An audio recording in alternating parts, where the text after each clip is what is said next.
Assalamualaikum warahmatullahi wabarakatuh, teman-teman semua. Kali ini kita akan review bagaimana setting kandang. Pertama-tama kita perkenalkan dulu. Kali ini konten kita ini adalah terkait cara peternakan atau tutorial budidaya tikus mencit maupun tikus red ya. Nah, bagi teman-teman yang belum tahu, ini saya tunjukkan dulu tikus red. Tikus red itu seperti ini. Besarnya ini bisa sampai 300 gram, 250 gram. Nah, kalau yang ini sekitar 150-170 gram ya. Kemudian ini ada juga yang namanya tikus mencit. Nah, tikus mencit atau mus musculus ini dia ukurannya memang cenderung lebih kecil daripada red. Nah, ini jenis kelamin yang jantan. Nah, next video saya akan kasih tutorial bagaimana membedakan mana yang jantan dan mana yang betina. Nah, bagi teman-teman yang mau memulai bisnis ini atau memulai budidaya tikus mencit, yang pertama harus teman-teman siapkan adalah rak seperti ini. Nah, bagaimana setting raknya? Raknya dibuat tingkat seperti ini saja, kemudian dikasih kawat ram. Nah, kawat ram itu seperti ini. Kalau bisa di double ya teman-teman, di double seperti ini, kemudian dipasang, dibaut ke raknya. Raknya boleh menggunakan kayu, bisa juga menggunakan baja ringan seperti ini ya. Tapi jarang orang menggunakan besi biasanya, karena besi agak sulit untuk memasang kawat ramnya, atau kawat ayam orang biasa sebut ini kawat ayam.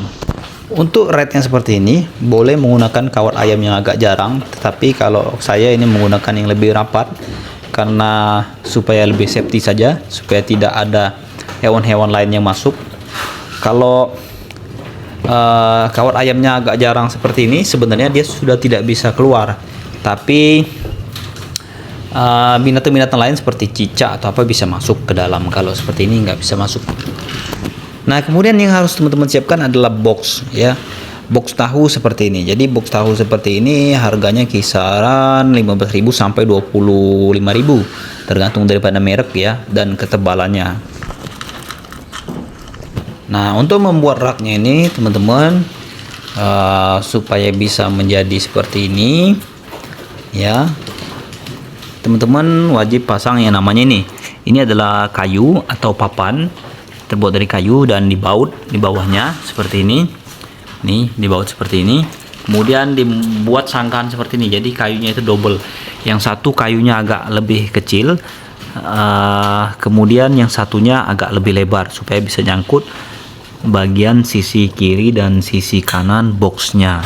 Nah, kalau sudah seperti itu, jadi boxnya penampilannya seperti ini. Jadi lebih simple untuk kita memberi makan seperti ini, lebih mudah juga untuk mengganti alas. Nah, berbicara alas teman-teman, alasnya cukup seperti ini saja. Ini bisa menggunakan sekam padi, bisa juga menggunakan daripada serbuk kayu. Ini banyak di tempat kunsен ataupun di tempat sawmill ya. Nah, contoh serbuk kayunya seperti ini, usahakan kering dan serbuk-serbuknya itu lebih kasar, karena semakin kasar serbuknya maka semakin disukai oleh tikusnya. Nah, tikus ini teman-teman adalah salah satu hewan biasanya di image orang itu, di pemikiran orang adalah hewan yang kotor. Akan tetapi teman-teman, kalau tikus jenis ini, tikus putih ini, baik itu tikus red maupun tikus mencit, itu pembersih teman-teman. Dan dia paling nggak suka kalau tempatnya itu, alasnya itu sudah basah dan kotor. Dipastikan dia nggak akan kawin ya, walaupun dia kawin itu agak lambat prosesnya. Kemudian untuk minum teman-teman boleh beli ini, atau kalau nggak punya biaya pakai botol bekas saja seperti ini boleh. Kemudian dipasang penyangga seperti ini untuk tempat minumnya supaya tidak roboh, dan dikasih lubang sedikit. Nah, ada juga kalau di online itu jualan pinel ya, pinel untuk makan, untuk minum biasanya dipakai untuk minum kelinci dan marmut. Itu bisa dipakai untuk tempat minum tikus. Nah, tampilannya seperti ini nih teman-teman barangnya. Nah, begitu. Dan itu bisa dipasang di sini sistem paralel ya. Jadi menggunakan selang saja dipasang seperti ini, kemudian ditaruh di atas itu galon atau minuman, botol minuman atau baskom atau ember yang lebih besar, dan dialirkan. Itu lebih simpel. Nah, kalau saya sementara menggunakan ini karena saya belum merakit, itu sudah saya beli tapi belum dirakit. Nah, kalau untuk botol ini seperti apa cara pembuatannya teman-teman? Nah, dia simple teman-teman. Jadi tinggal kita kasih lubang saja bagian atasnya ini. Tinggal kita kasih lubang dengan paku, tapi jangan terlalu besar. Kemudian kita isi air. Nah, kalau saya mengisi air tuh menggunakan botol aqua yang saya kasih pipet supaya lebih simple. Tinggal tutup dan kita pasangkan. Tinggal kita masukkan saja ke sini, yang mana kawat ayamnya sudah saya kasih lubang. Nah, sistem kerjanya ketika lubang itu disenggol oleh tikusnya, maka airnya keluar. Bila tidak, maka airnya tidak akan keluar karena di sini ruangnya kedap, tidak bisa masuk angin. Nah, kalau ada lubang di sini, anginnya masuk, maka dia akan menetes terus-menerus. Jadi kuncinya atasnya harus tidak berlubang.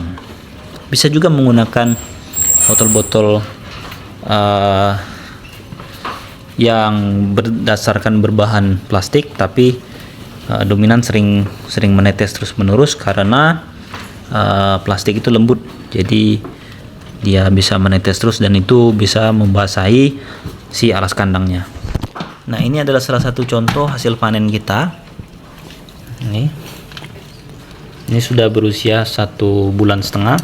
Ini ada yang agak kehitam-hitaman. Ini adalah hasil silangan daripada tikus Jepang sama tikus mencit. Ini ada yang coklat juga, itu hasil silangan dari tikus Jepang sama tikus mencit putih. Nah, ini adalah salah satu contoh red yang sudah memiliki anak. Dia memiliki anak 6 ekor yang ini. Biasanya kalau baru produksi satu kali dia 6 hingga 7 ekor, tapi kalau sudah produksi beberapa kali maka anaknya akan semakin meningkat.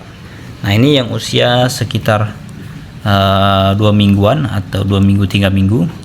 Ini sudah mulai banyak bulunya. Nah, ini adalah salah satu contoh mencit yang sudah 3 kali produksi. Anaknya banyak hingga 15 ekoran. Kurang lebih sama kalau mencit dan red. Nah, cara memberi makannya tinggal kita kasih makan saja di sini. Kemudian dia nanti akan makan sendiri. Nah, ini salah satu makannya. Jadi untuk alasnya ini kalau bisa diganti dalam waktu 3 atau 5 hari ya. Paling lama itu 1 minggu. Untuk makannya kita menggunakan pakan fur babi ya. Seperti ini penampakannya. Ini banyak sekali di toko pakan hewan, tinggal kita beli. Boleh juga kita masukkan atau kita campur dengan sayur-sayuran supaya nutrisinya tercukupi. Dan kalau yang sedang menyusui seperti ini, kita kasih jagung dan sayur-sayuran beli di pasar karena supaya nutrisi untuk anaknya lebih tinggi. Bisa juga alternatif kedua, sistem kandang seperti ini. Nih, jadi bisa kita menggunakan kawat ram atau kawat ayam langsung dilipat seperti ini. Nah, ini adalah salah satu contoh yang sudah 3 kali produksi. Tuh anaknya sampai sebanyak itu ya, teman-teman. Nah, ini 3 indukan ini saya gabung. Ini semua posisinya hamil semua atau betina semua. Nah, jadi nggak boleh kalau yang jantan jangan digabung dengan tikus yang anakan seperti ini, jangan digabung dengan tikus atau yang digabung dalam kandang lahiran seperti ini, karena nanti anaknya akan habis dihajar, dikanibal oleh pejantannya. Nah, ini salah satu contoh. Nih, anaknya bisa sebanyak ini dan omsetnya lumayan juga teman-teman. Dalam 1 ekor saja bisa menghasilkan 12 hingga 15 ekor anakan. Nah, saya punya sekitar 200 indukan sekarang yang sedang posisi produksi, sedang posisi melahirkan dan hamil. Nah, kurang lebih itu bisa menghasilkan 2 2000 ekoran ya. Jadi itu teman-teman. Nah, oke. Mungkin cukup sampai di sini saja. Nanti bila ada yang perlu dibahas terkait masalah omset dan penghasilan, harga satuannya, nanti kita akan bahas di video selanjutnya. Video kali ini saya nggak banyak pembahasan karena supaya nggak terlalu panjang videonya. Oke, nanti untuk selanjutnya kita bahas di video berikutnya. Tapi yang pastinya ini adalah bisnis yang menjanjikan, khususnya untuk kaula-kaula muda, ya, pemuda-pemuda yang baru-baru tamat sekolah, ya, mulai berbisnis seperti ini sudah sangat lumayan, ya, sudah sangat mencukupi untuk dia beli handphone, beli kuota dan sebagainya, bahkan lebih bisa beli motor dan sebagainya, ya, tergantung jumlah indukan. Kalau jumlah indukan banyak itu mungkin omset bisa sampai 9 juta 10 juta. Targetnya kita jual kemana, nanti kita akan bahas di video selanjutnya. Oke, terima kasih. Wassalamualaikum warahmatullahi wabarakatuh.